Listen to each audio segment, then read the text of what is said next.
At this time, we'll hear from Jade Manuel, Palm Beach County Student Council President, for the Student Government Report. Thank you. Thursday, November 7th, kicked off our second Palm Beach County Student Council meeting hosted by Boca Raton High School. There we had 20 schools with over 200 students present. At this meeting, a speaker was brought in to talk about his more than 10-year journey from Poland to the United States as a child during World War II.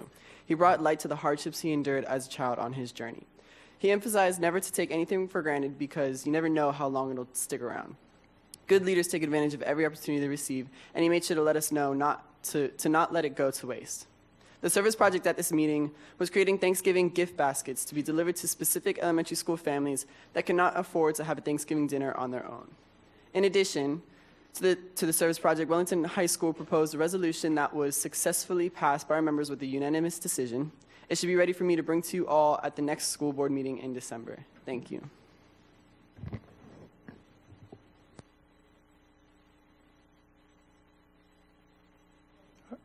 Are you done? Thank you. Sorry. I thought you were. Go ahead, Doc.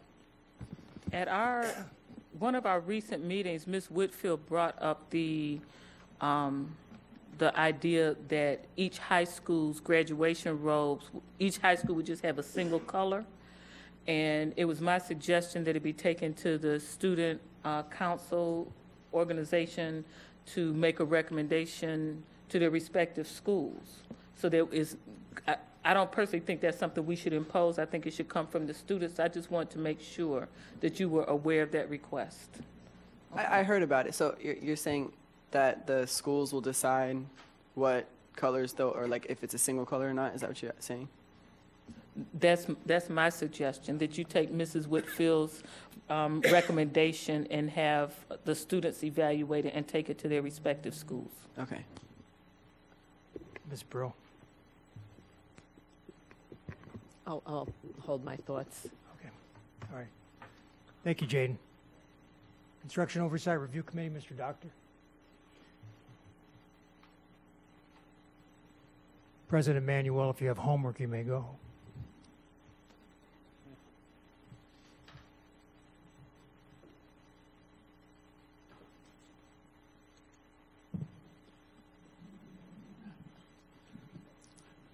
Good evening, school board members, Mr. Barberi, Dr. Fenoy, board members.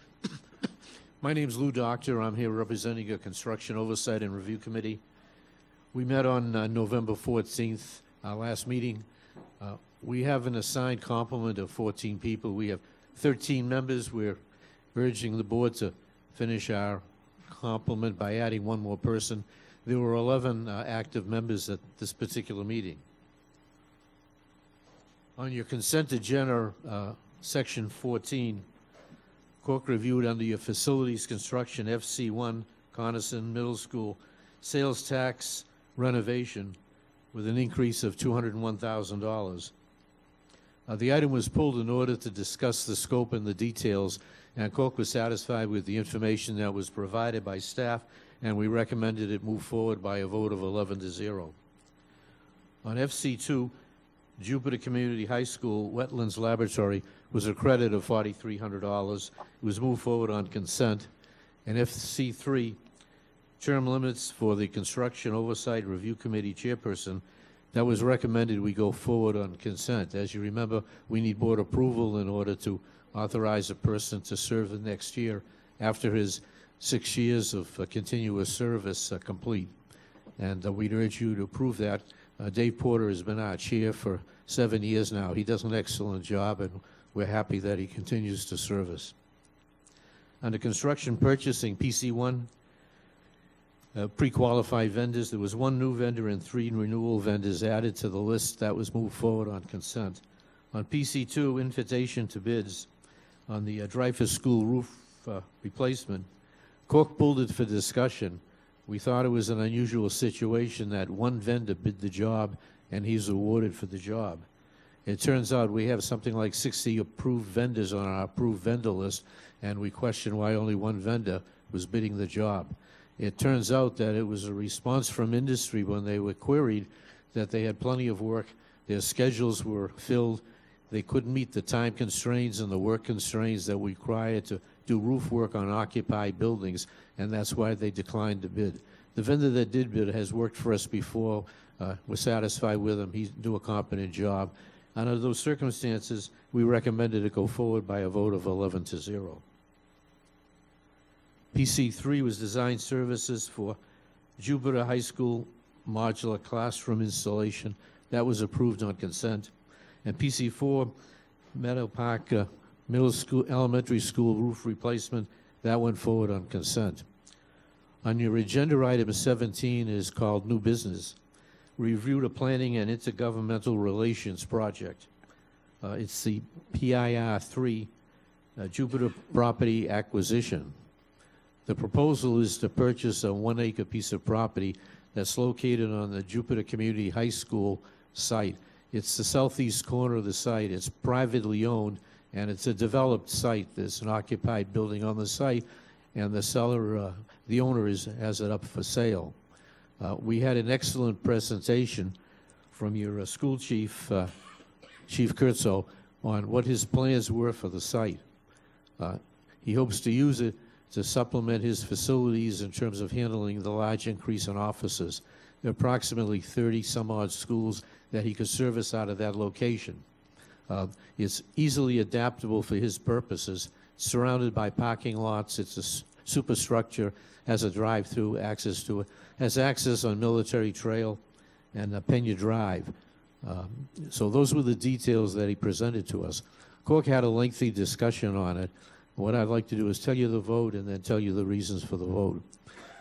The vote came out on a vote of 7-4. 7 people in favor of it and 4 people opposed to it. There were several reasons for the opposal. First one was the site location. It's on Military Trail, just short of where Military Trail ends on the main east-west highway. There is a lot of development in the area. It's changed a lot over the years since I've been at that location. But they felt it was at the north end of the county, and most of the facilities that would be serviced by it would be south of that, and a better location would be found someplace more central to the northern area as opposed to that particular location. And they suggested the school district go back and look at other optional sites and see what they might have. I think they recognized it was a developed site. It's readily usable and could be occupied in a short period of time. You wouldn't have to spend any money building a facility, permitting a facility, or assuring that appropriate utilities are available. That was some of the reasons why they felt the school district should take another look at the site.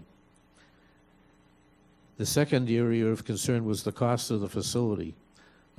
Your purchasing department has negotiated with the seller, and the seller agreed to take a reduction in the price he was asking. In spite of that, it's still significantly higher than the real estate appraisal for the site.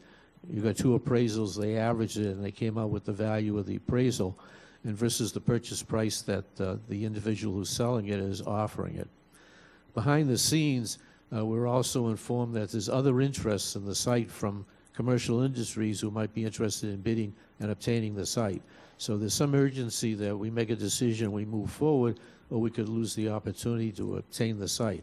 So several Cork people felt that the money was excessive and we should look for an alternate site and save some dollars. Now, you probably realize that since the sales price is in excess of the appraised value, it requires a supermajority of the board to approve it. That means 5 to 7 rather than 4 to 7. And obviously, that's a factor I have to call your attention. The reason it's really being submitted to you today is because of the purchase price versus the appraised value, and that's the decision you're voting on.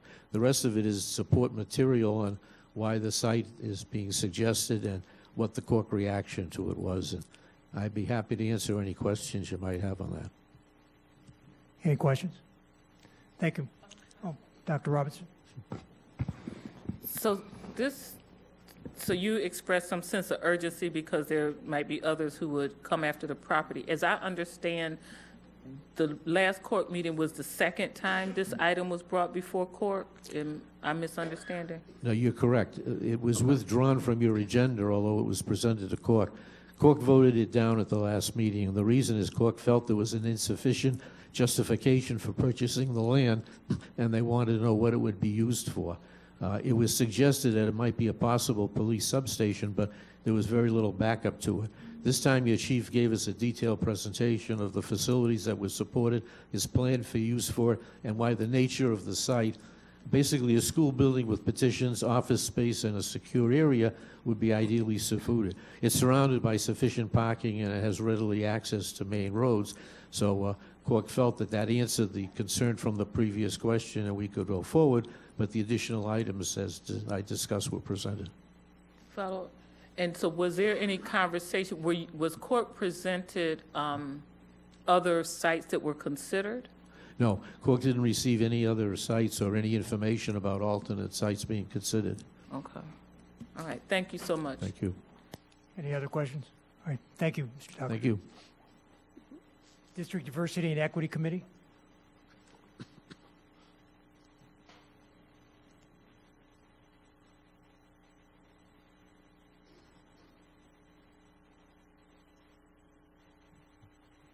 Good evening, board, chair, members, superintendent, and everyone in your respective places.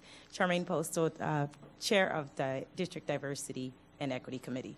On October 31st, 2019, the District Diversity and Equity Committee met. A presentation was presented to the Committee on Preparing Future Principals program by Dr. Raya Pell. The purpose of the presentation was to share information on how the district is preparing our leaders to become principals in this district. Some of the focus areas included leading with an equity lens, ethical leadership, best practices for engaging in difficult conversations, requirement and selection process for preparing future principals. And the DDC commends Dr. Raya Pell, her team, and all who have contributed to the sessions. As the cohort sessions and the work continues, the DDC shares the following concerns and input that was provided. Identifying the need for better representation among participants based not only on race, i.e. Black, but also ethnicity, Haitians, African Americans, African, as the population they belong to have similar issues, racism, but also specific issues, migration, language, cultural, parental practices, and etc. The need for teacher and student education for individuals with disabilities and special education and LGBTQ. How are we preparing our leaders? Next area was the district's thought process with respect to Black male recruitment strategies. Are we tapping into the district resources, i.e. the teaching academy in high schools? Have HR partnered with any of the academics or potential relationships? The importance of cultural competency in preparing our new leaders, particularly in the Black, Haitian, and Hispanic communities, ensuring cultural competency is embedded in every aspect of the cohort. As the New York City Leadership Academy continues to partner with the district and help frame the program due to their strong focus in equity work and leadership, the DDEC would like to know how the district plans to provide feedback on the effectiveness of the program, what matrix will be used to evaluate the effectiveness, and what does that look like? And how are we reaching our current principals and assistant principals to that respect? Lastly, DDEC will be coming back to the board soon. We currently have agencies that are listed on our policy as being designated and serving our committee. However, we are working on ways to improve attendance of the agencies listed in the policy that were approved by the board. Staff are working on communicating with the current listed agencies in the policy. Also, we have 3 agencies that have expressed interest in joining and serving on the committee. J. Michael Woods, Human and Civil Rights Ethnic Minority Affairs Committee for the Palm Beach County Classroom Teachers, Michael J. Torres, Diaspora en Resistencia, Gita Loesch Jacobson, Birth to 22. The committee is in conversation with staff and legal regarding the proper procedures for addressing both needs, and once again, we will be before the board again regarding this matter. In closing, it would be remiss if I did not acknowledge a few leaders that may or may not be in this room. Carlene Millen, Cynthia Guerrera, and Lisa Carmona. These 3 ladies have been an instrument in the DDEC committee. I will not go into details, but we cannot thank them enough for what they are doing for this committee, to this committee, along with the agencies that consistently show up and are moving this committee onward and forward. Thank you. Thank you, Ms. Postal. If you want to stay there, we'll move to delegation and Sure. elected officials, and you can go ahead and give the Palm Beach County PTA report. At this time? Yes. Sure.